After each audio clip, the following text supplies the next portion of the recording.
Data organization. Why the data is collected. How to use the data. What is the proper way of using data? Good day to each and everyone, especially to our beautiful instructor, Miss Kathleen Faye Capiri. We are the Group 2 and we are assigned to report about data organization, including tabular and graphical form, charts, and frequency distribution table. What is data organization? Data organization is the way to arrange the raw data in an understandable order. Organizing data including classification, frequency distribution table, picture representation, graphical representation, and etc. It is a process of organizing raw data by classifying them into different categories. This raw data includes the observations of variables. For example, arranging the marks obtained by students in different subjects is data organization.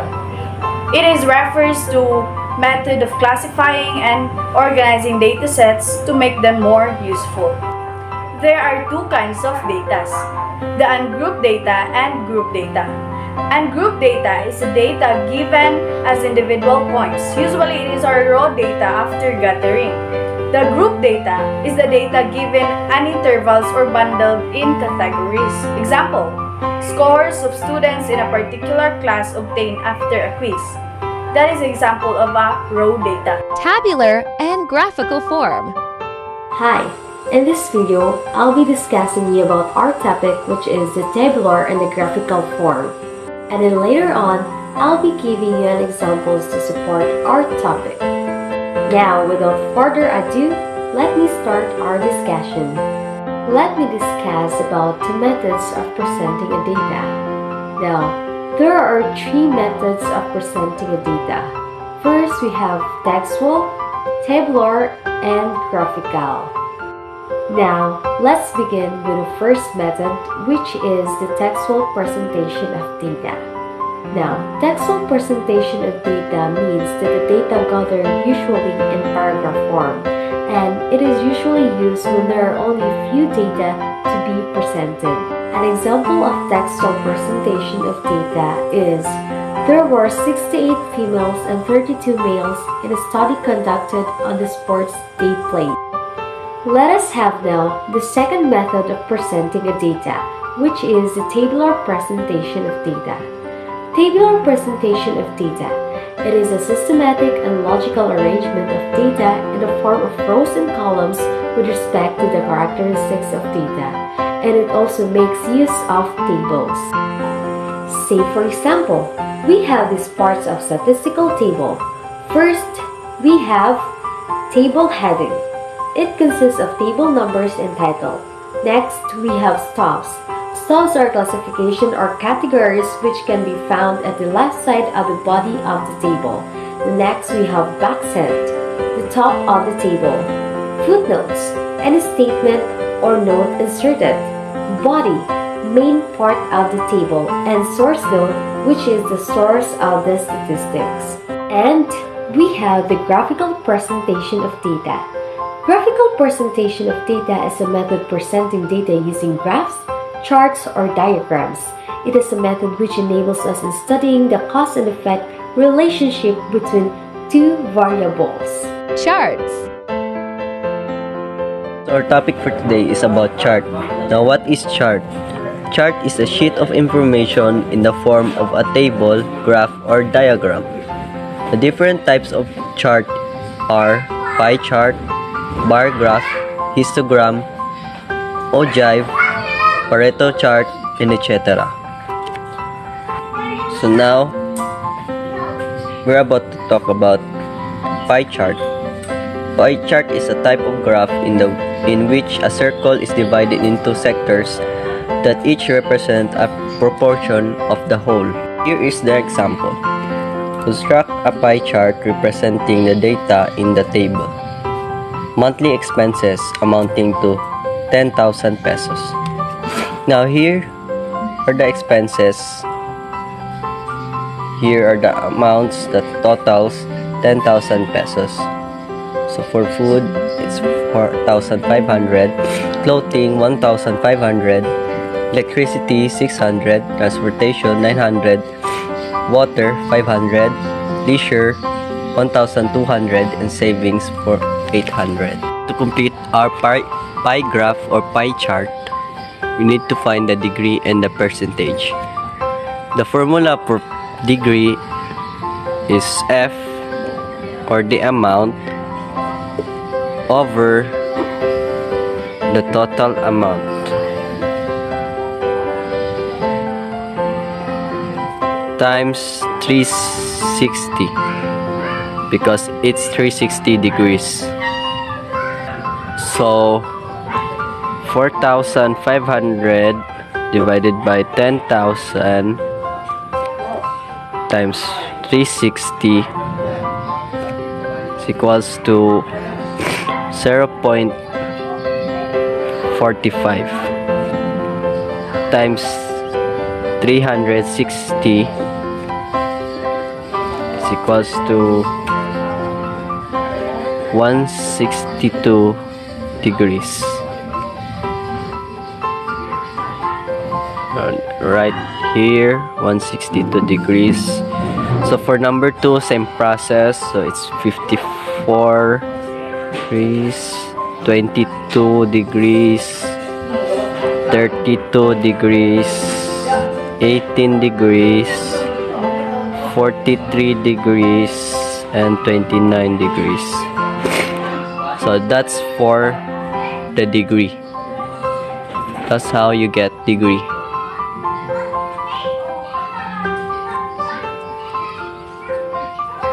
So now let's tackle in percentage. So to get the amount of percentage, we need the formula of F divided by the total amount times 100. So 4,500 divided by 10,000 times 100 is equals to 0.45. So times 100, it is equals to 45 degree percent, 45%. So you put the 45% here into the percentage. So same process, 15%. For electricity, it's 6%. For transportation, it's 9%. For water, it's 5%. For leisure, it's 12%. And for savings, it's 8%. So now that we have all the requirements in order to construct the pie chart, let's make the pie chart.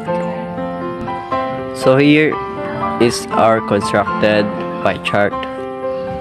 This is 162 degrees for food. Put the food and the price, and this is the percentage. Then 54 degrees for clothing, it's 1,500, and it is 15%. For electricity, it's 600, and it's in 6%. This is the angle of 22 degrees. For transportation, it's 32 degrees, 900 pesos, 10%. For water, it's 18 degrees, 500, 5%.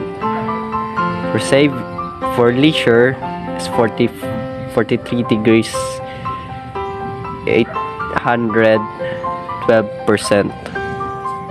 Savings is 29 degrees, 808%. So that's for our pie graph. Now let's talk about the bar graph. Bar graph is a diagram that can be used to compare and contrast values in relation to each other. Example, surveying student favorite drinks. So these are the drinks that students like. Drink type: milk, soda, water, juice, tea. Number of students: 1 for milk, 3 for soda, 6 for water, 7 for juice, and 5 students for tea. So to construct our pie graph, we need to put a vertical line from scale 0 to 10 and horizontal line which will indicate the drink type. These are the number of students likes the drinks. So for milk it's one.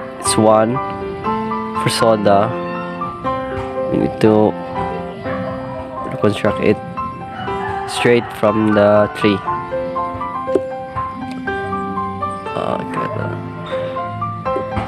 For water, so here is our bar graph. The title of our bar graph is favorite types of drinks. So from the vertical line we indicate here the number of students from 0 to 10. The horizontal line we indicate the different types of drinks like milk, soda, water, juice, and tea. So the number of students who likes milk is 1. We align the bar graph in 1.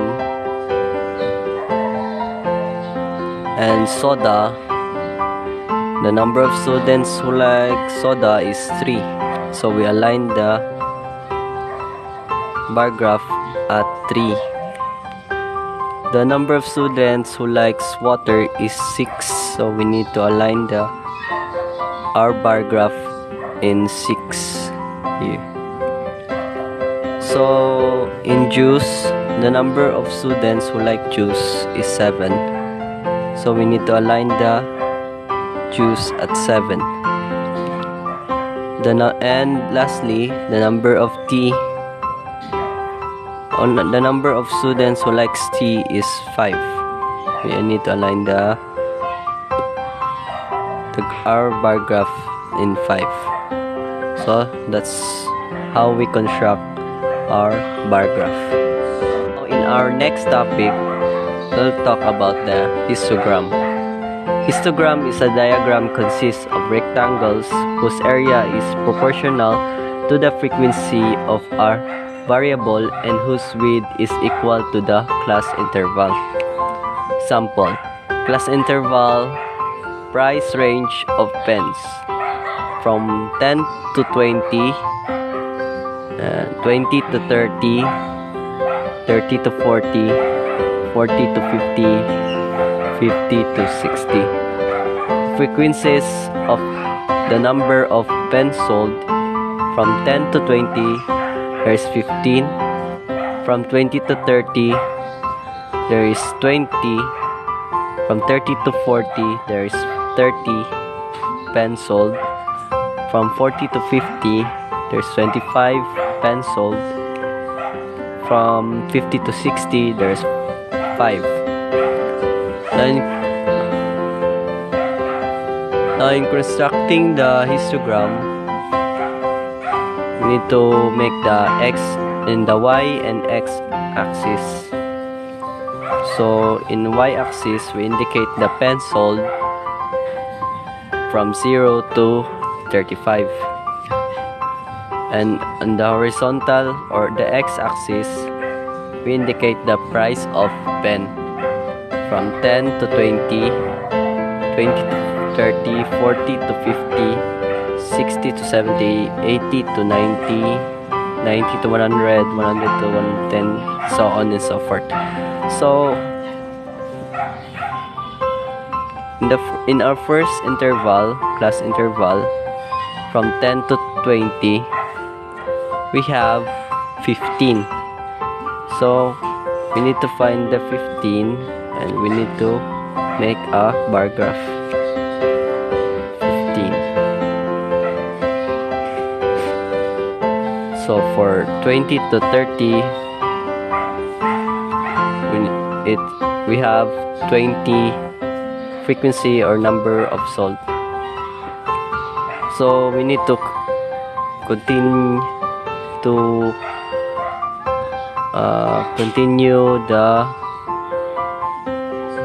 bar. So we need to align it in 20. So here, 20 to 30.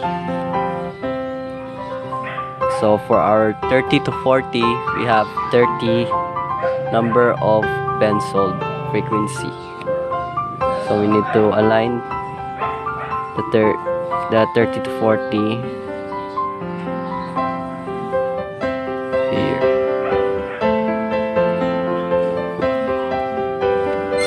So in 40 to 50, we have 25. And for our 50 to 60, 5.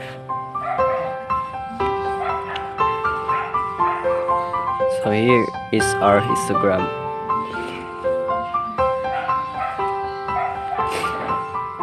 In constructing the histogram, the difference between bar graph and histogram is has no space, so it's continuous. See here, while in bar graph it's has lots of space. It's not continuous. It has different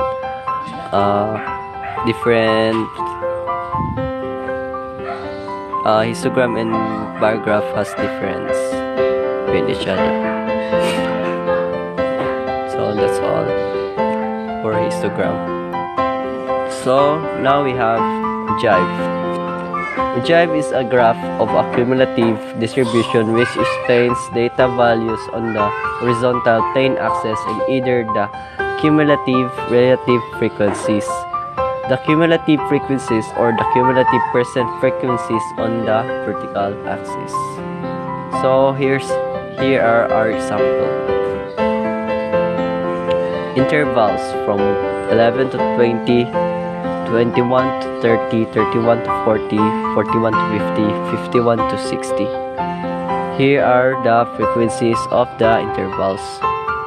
From 11 to 20, we have 23.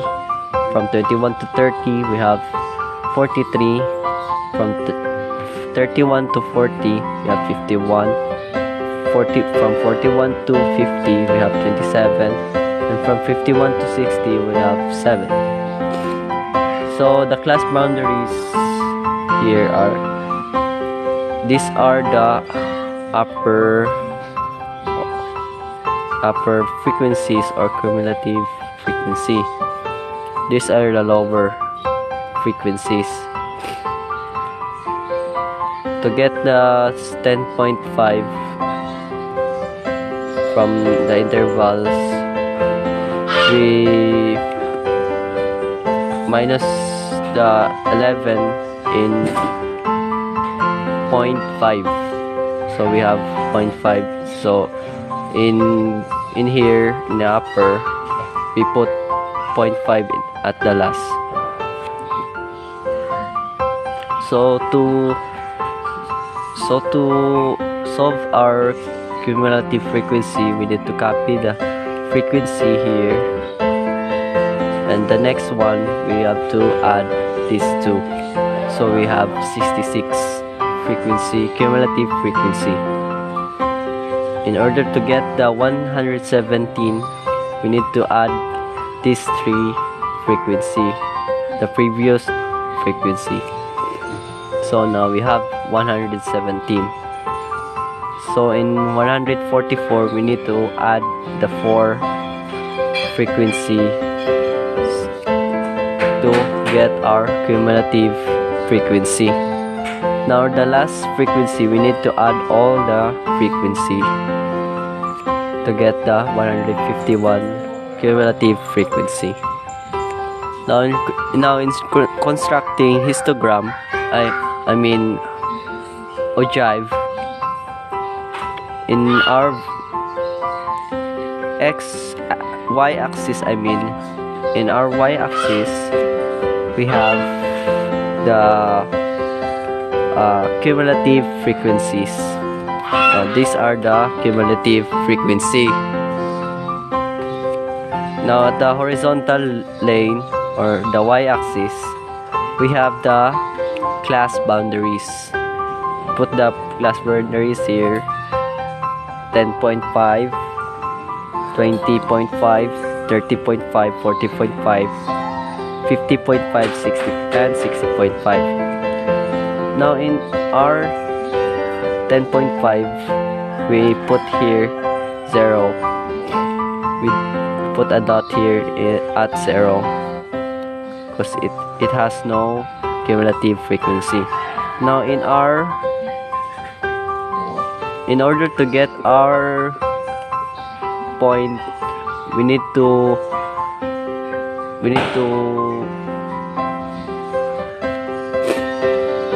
now in order to find our points in ogive, we need to find the upper. Here is our upper boundaries and the cumulative frequency. So for 20.5 we have 23, so we indicate we point the 20.5 in here in 23. So for 30.5 we have 66, so we line up the point here at the 66. So in 40.5 we have 170, so we have 117 here. There's a point. And for 50.5 we have the 144. So here we have 144 here.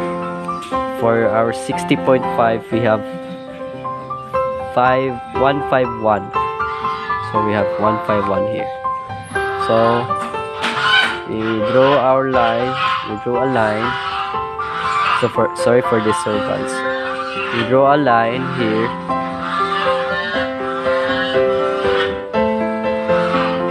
to measure the length or the height of our ogive, so it's increasing. So this is our example of ogive. Our last topic, it's Pareto chart. Pareto chart is a type of chart that contains both bars and a line graph, where individual values are represented in descending order by bars, and the cumulative total is represented by the line.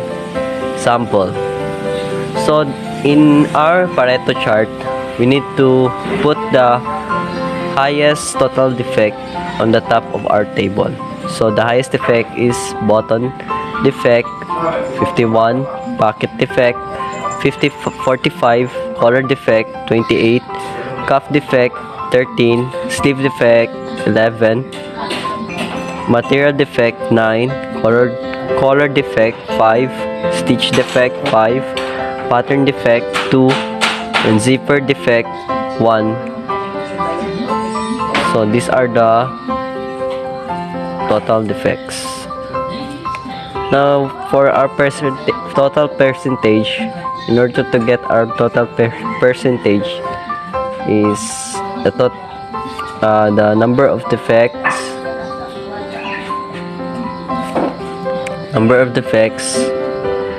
divided by the total of these whole defects. then times 100. So we have in 51, we have total percentage of 30%.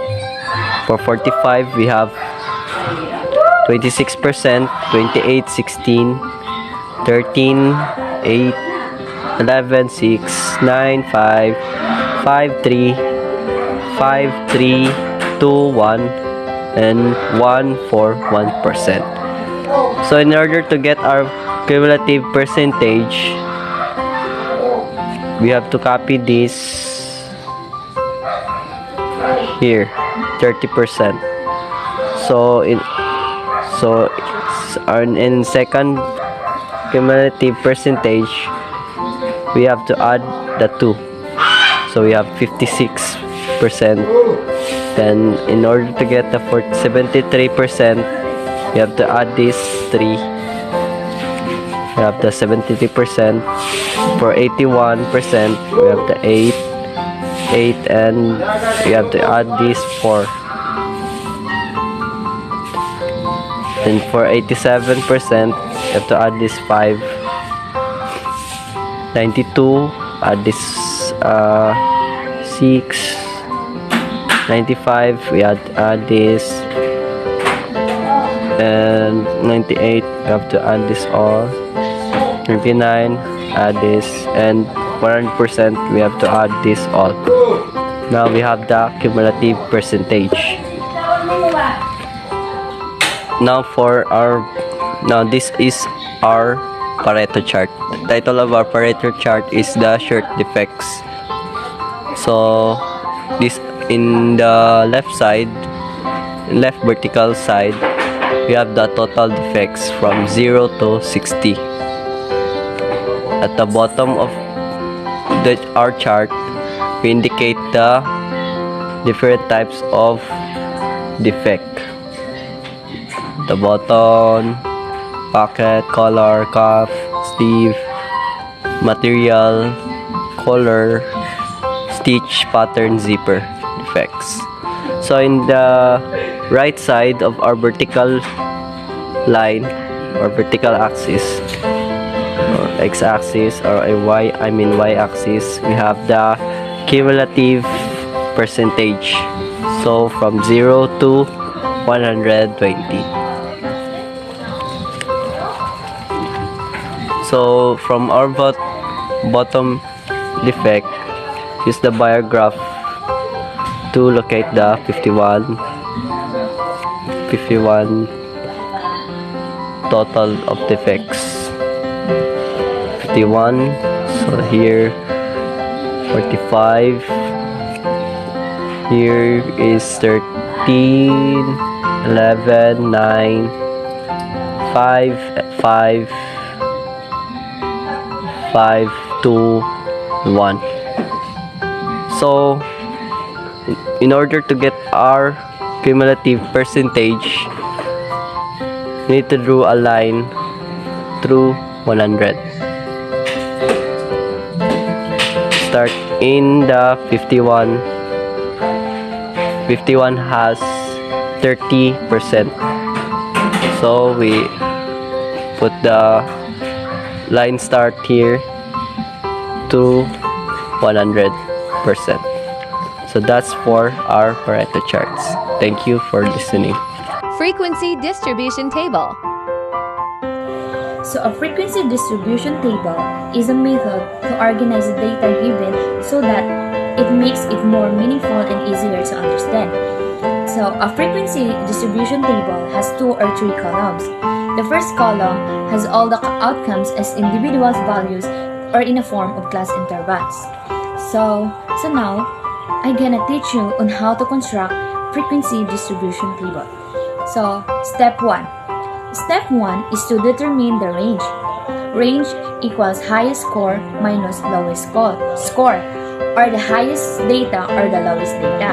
So step 2 is determine the number of class intervals. So magdepende ni siya sa number of scores or data. Ang ikatul na step. So the 3 step is determine the size of the interval. So length of class intervals equals range or the number of class intervals. So now, para masabtan jud siya, I will give you examples. So we will construct frequency distribution table using the score of grade 7 student and 30 items summative assessment in mathematics. So now let's draw a table. So in the table, first thing to do is to determine the range of the scores of grade 7 student. Number 2 is to determine the number of class intervals. So number 3 is determine the size of the intervals.